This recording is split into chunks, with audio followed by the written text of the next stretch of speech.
Why do they hate humanity so much? Because yeah, it's much more than that. I mean, you have to look at people like Paul Ehrlich, who wanted forced sterilization agents in our water. You have to look at Obama's science war, John Holdren, who actually said cheap energy is one of the hazards of a free society.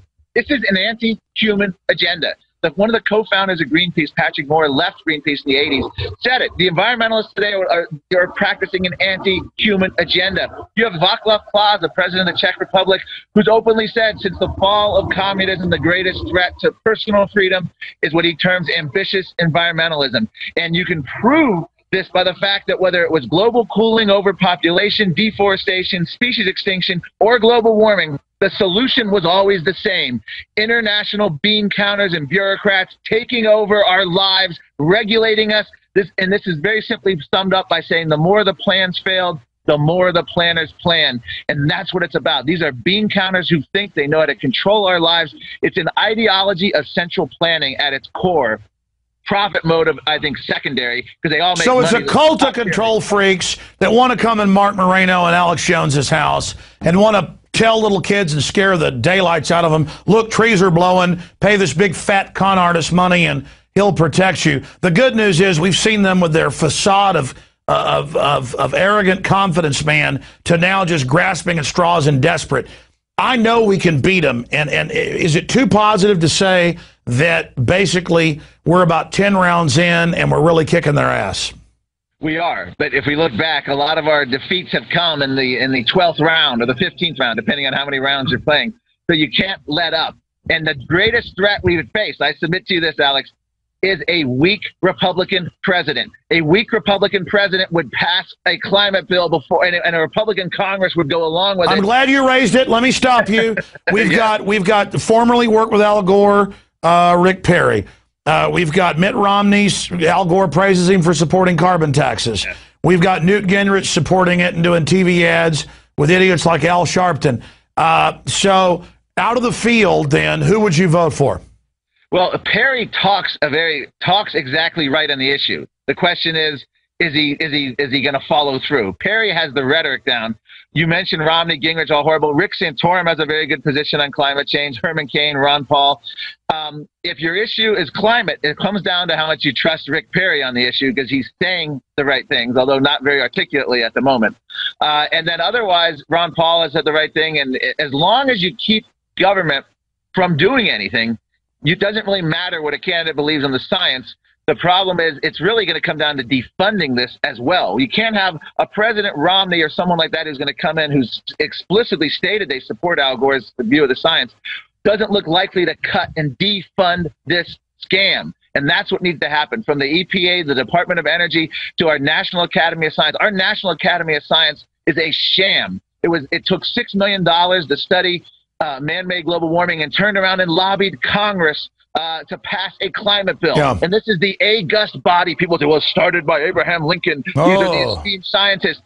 No, this is now reduced to hackery. This is a special interest group. Our scientists, and there are only 24 members of the governing boards that vote for statements supporting man-made global warming. This is why you had a Nobel Prize winning physicist just resign another science group, the American Physical Society. Well, Mark, that was my next point in the final close here, because I know you're busy and we've got to get on to other stuff here. We could talk for 10 days about these criminals, is that all these prominent scientists, even people that have supported it, are saying, look, this is bull. Your claim that this evidence can't even be looked at is anti-scientific.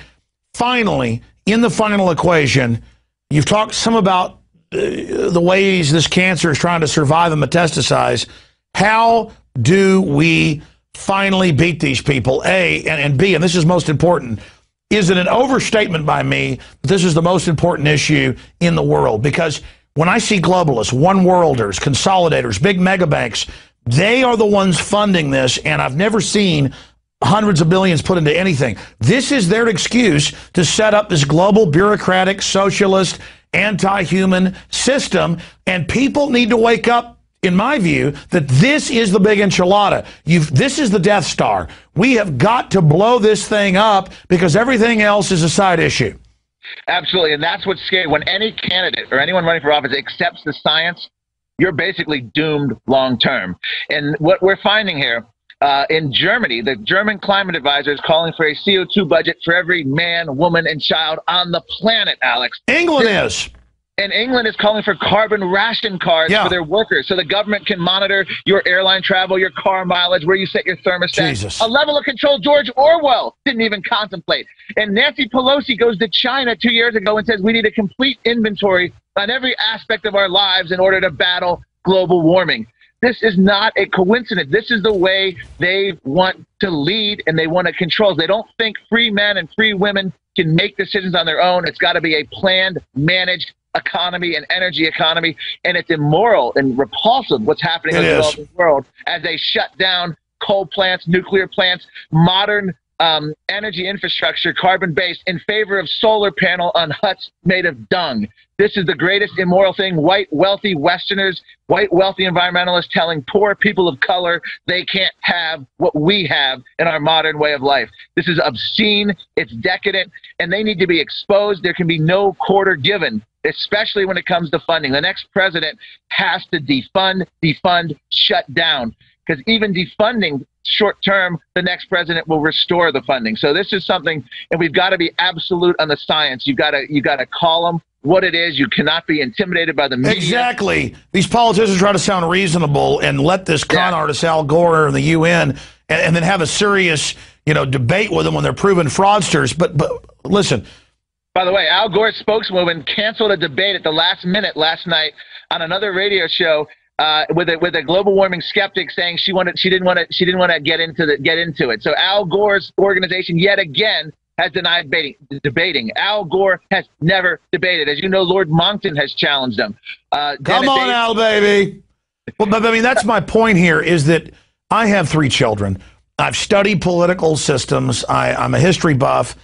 And for anybody out there watching, this Al Gore crap that we're oil company funded, I get zero money from oil companies. Most big oil companies are supporting it because they want to shut down coal. I don't get any money from coal either. I'm not saying this stuff's perfect. There could be new energies.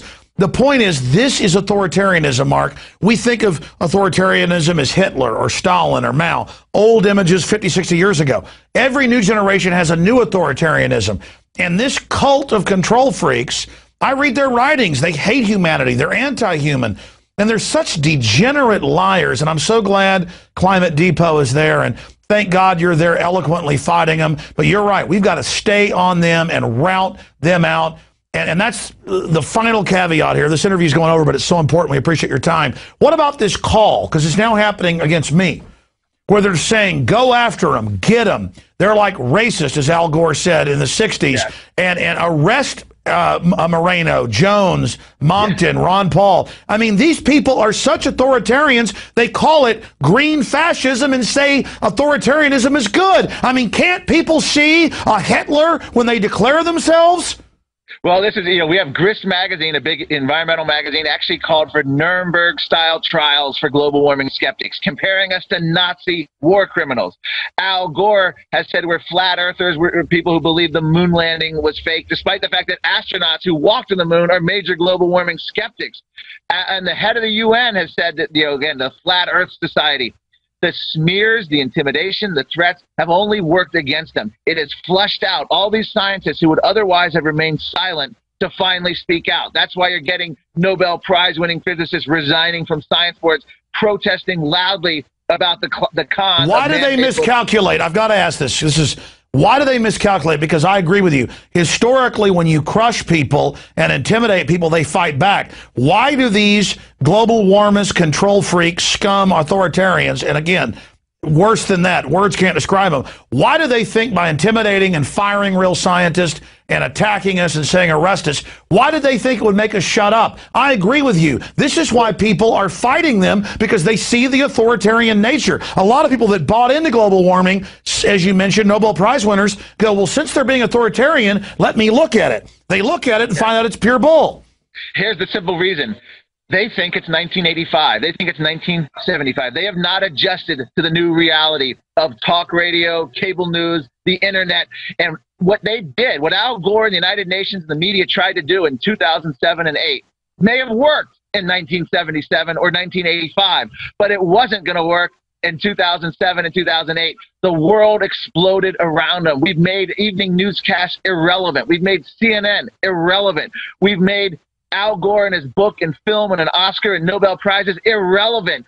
A majority of the human race isn't afraid of global warming, according to the latest Gallup survey of 111 countries. They have failed spectacularly. They're going on an old paradigm. They're going on a paradigm that would have worked decades ago when they could have crushed dissent and they controlled. We only had 3 television stations and some major newspapers, but it doesn't work now. That's right. They're using old Cold War Soviet model crap, and we know that's where this all came from. It's like some weird vestigial leftover from that communist system, and it's failed. Marc Morano, I have heard nothing but pure veritas here. I think this is one of the best interviews I've ever done, and I've been honored to have you. ClimateDepot.com. When we defeat these anti-liberty traitors, you deserve a prize for this, and not a fake Nobel Prize, but a Congressional Medal of Honor against their tyranny. God bless you, sir.